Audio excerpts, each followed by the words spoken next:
If it seemed like I was pissed during this, I was, because of personal things that was happening during it. Sorry if it made my mood really bad. Anyway, enjoy the video.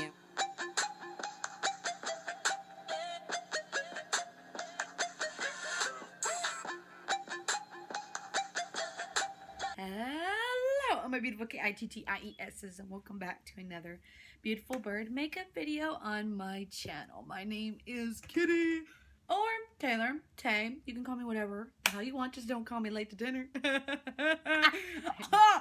me, Ben, I'm choking. You don't care? He's fucking rude.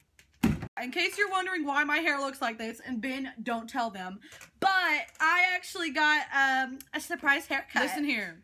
At the end, y'all gonna find out, okay? But right now, I just want to keep it hidden, so I'm wearing my friend's hat. Anyway, so today's look is going to be like a rose through the mouth and then like cute little eyeshadow. That look is going to be for my birthday, which is posted today. So that means it's today. Happy birthday to myself. I'm finally 18. I don't really give a shit what I get for my birthday. I actually hate that I'm turning 18. I don't want to be an adult in today's society. I don't fucking want to be. 18 isn't, it shouldn't even be an adult when you're 18. What the fuck? But today, we're going to be doing my makeup. And by we're, I mean me and him. You don't touch my face at all, okay, bitch? You need hand sanitizer. I forgot to mention that I want to be reading 3 different stories. All the products that I'm using on the face and everything else is going to be linked down below in the description. Not linked, just their names. Clean and clear. This is actually really good to use in the morning. Here it is. It's really good, honestly. Really good. Really yummy. It tastes great, just like Ben does. Alright, let's get it going. Let's get it started. Let's get Ben going. Ben, look up me some stories, okay?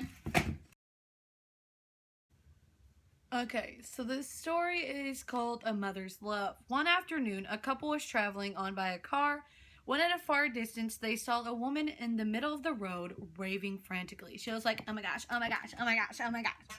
Hold that, Ben. Ben. So yeah, the wife told her husband to keep on driving because it might be too dangerous. You're not supposed to eat it, Taylor. I did it again. I ate it again. The husband decided to pass by it slowly so he wouldn't stay with this doubt on his mind of what might happen, of the chances of anyone being hurt.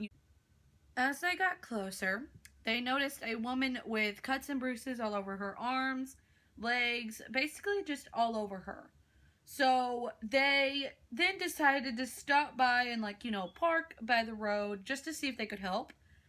So the cut and bruised woman who was asking for help was telling them that she got into a car accident that was a little bit closer to where they were, and she was running and asking for help is because she had a baby and her husband. So, she was trying to look for help. She was mentioning that her car was inside a ditch. It was like a very deep ditch, and she told them that she thinks her husband was already dead, but that her baby and her son was still alive. But they weren't waking up. They were unconscious. Is that how you say that word? I think I nailed it. The husband that was part of the couple that were traveling decided to get down and, try to rescue her children. The woman who was crying frantically, the cut and bruised one.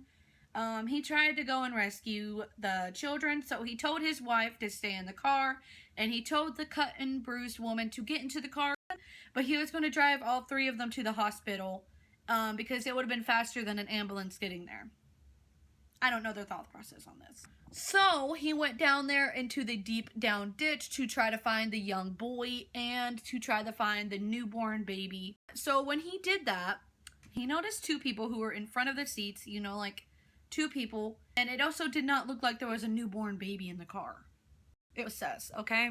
If that was an imposter, I'll be voting it because it was sus all over the bitch. At sudden notice, he notices a baby in, one of those car seat motherfucking things. He notices that, but then he notices that there's 2 adults in the front seat, not a little boy, 2 adults. One looked like a woman and one looked like a husband. So once when he noticed that, he was able to get into the car, because, the car was actually barely damaged, might I add, because there wasn't any broken windows. Actually, this is, the crazy part. There wasn't broken windows. It just looked like they tumbled over and, the car did, a woo, like that. And, you know, they probably were just unconscious. And he was able to get the newborn. So right after he got it, he made sure it was alive. It was okay. So next, what he was going to do was immediately take it to the mother and then take them both to the hospital. So once when he got there, he only saw his wife in the car. This is obviously like a little bit confusing to him, of course. He was holding the newborn, but he couldn't see the mother anywhere. Basically, the cut, bruised woman ran back after to follow the husband. So he went back to the crime scene after giving the newborn to his wife so she could look after it. And in case anything happens, he gave the keys to his wife so, you know, she could get away in a hurry. When the husband went there, he found the other husband and wife that were in the wreck completely stabbed and all the windows were broken. Last time, the door was completely unlocked. There was no one there, so while this was happening, he went back to his car and he heard his wife screaming. When he went back and seen what was wrong, his wife was being held by the cut-up, bruised woman in like a way where she was trying to block her screaming and everything else. So, of course, being the husband of this woman that was, you know, being held down, basically just ran to the door and opened it and tried to help his wife in any way that he could. I forgot to mention earlier, whenever the husband went back to the wrecked car, the baby car seat wasn't there anymore. When he went back to his car, it was in his car. Him and his wife did not have any children, so it wouldn't make sense for them to have it. Somebody brought it there. This was pissing off the man because he realizes what was going down. She was going to try to find a way to, you know, to get to the hospital with her baby, no matter what it took. Meaning she was going to leave the woman, the husband and wife on the floor and then leave them to their devices, let them starve for somebody else, and then just take the car with her baby and leave. So basically after this happened, he noticed that the woman who was fighting his wife, fainted. And he took this as a chance. He dragged that woman out of their car. He just decided to keep the newborn because he didn't want to leave it there. You know, he didn't want to be that cruel.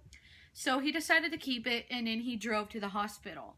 While he was at the hospital, he, you know, of course, turned the baby in, not like, you know, jail type. He just said that he explained everything to the police, because he also called the police when he was at the hospital. He explained everything to them, and then out of nowhere, the husband fainted.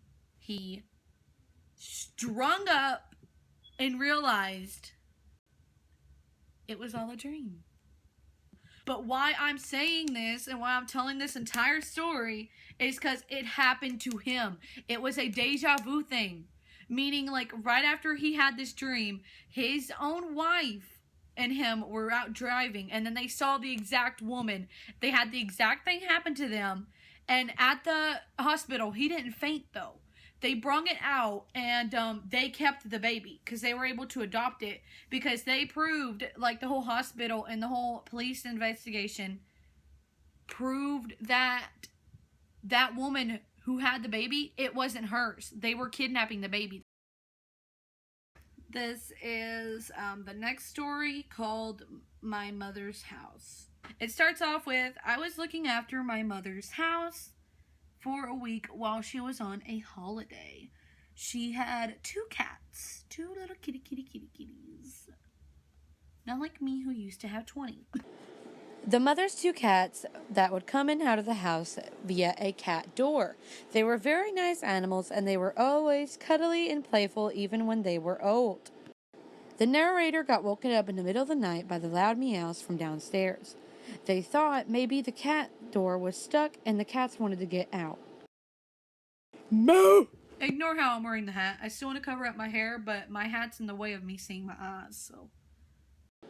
The narrator goes downstairs and checks and opens the hallway door. There's at least 15 cats sitting in the hallway staring at the narrator at this point. The narrator sees the mother's cats sitting amongst them. They're just chilling and meowing happily. And then the narrator leaves the room and goes back to sleep, thinking it will just go away in the morning. Whenever the narrator comes back the next day, all the cats were gone, including the narrator's 2 that the mother owns. Spooky. Spooks. Meaning there is no cats at all. Bitch. Talk about a cat cult. You want to sip? Okay then, fine. Ah! My bad, my bad, my bad.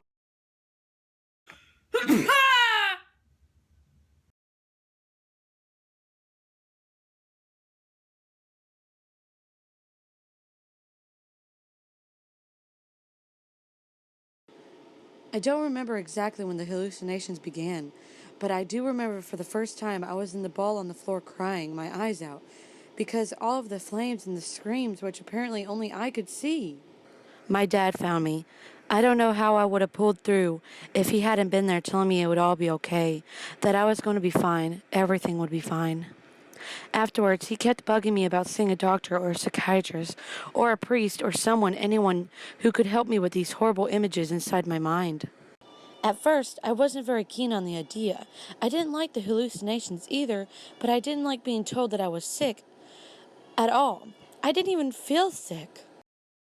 But as the hallucinations got increasingly worse, and my dad kept reassuring me that I was just reliving some childhood trauma, and any person with a PhD would be able to fix me right up, I finally went and had a talk with my doctor. My doctor told me that I was dealing with post-traumatic stress syndrome, that I was experiencing it due to the horrible car crash my parents died in whenever I was a kid. He gave me some medicines and the hallucinations went right away. But so did my dad. The other story was too short, so I have to add another one. This story is called There's Something on the Stairs. When I was a kid, I would race up to the top of the stairs as fast as I could, like it was some sort of silly game. Well, I must have been 5 or 6 at the time. I'm sure I was at least little. I look crazy. Somewhere along the way, a voice at the top of the stairs started whispering to me. It would make bets with me, such as, I bet you a penny you can't make it to the top of the stairs. I don't really think there's a certain amount, or anything, or any time at all. Mooey, mooey, mooey, mooey, moo. Like, yes, high five, Ben. You always leave me hanging. As I said, I was very little, so I probably didn't have any counting abilities. Anyway, I recall just sitting at the top of the stairs having conversations with this voice. About the betting, of course. I have a TikTok song stuck in my head and it's fucking annoying me. Eventually, the voice started to bet on my life instead of pennies. It would say, I bet you your life. You can't make it up them stairs.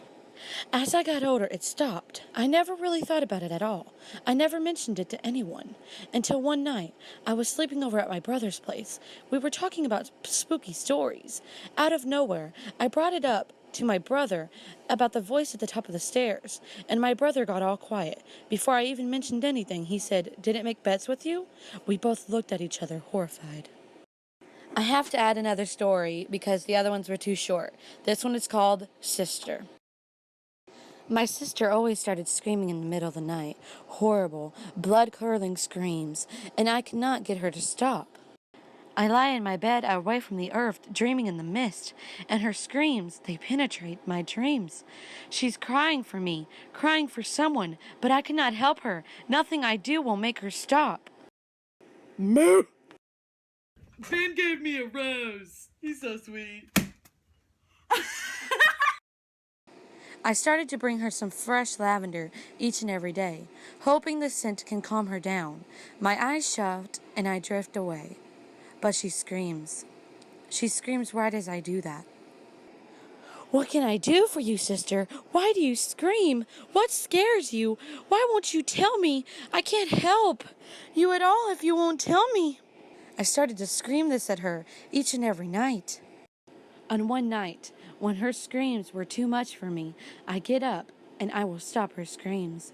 I make my way to her bed, kneel down right on top of her, and put my hand over her mouth. Oh, that's what I need to start doing. I need to start breathing. Come on, Ben, breathe with me. Go. I start yelling at her. Stop screaming! Stop screaming! I can't take it anymore.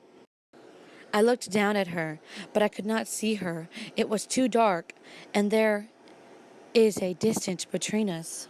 I kept yelling, Stop screaming! Stop screaming! At her. She stopped screaming, but only because she knows someone is here, someone is there. She's quiet. She doesn't want them to know she's there. My mother telling me to go back to my bed and that I need to stop coming to see my sister every night. I ask her, "But don't you hear the screams, Mother?" She tells me she never heard screams. But if that means she can't hear it, it must be only me who hears them. My sister pretends to be asleep. I get up. I am dirty from the ground, where I kneel over my sister's grave. She rests in her coffin, dead, but she still screams. There's the stories. Thank you so much for listening, and there'll be all their names will be down below in the description. Thank you.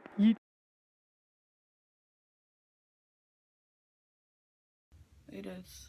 Zoom in.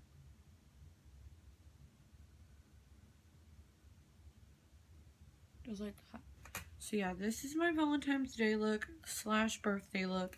It's a rose through the mouth. With how long it took, I think it came out pretty good. And here, you guys stayed till the end. You guys get your surprise. Final full look.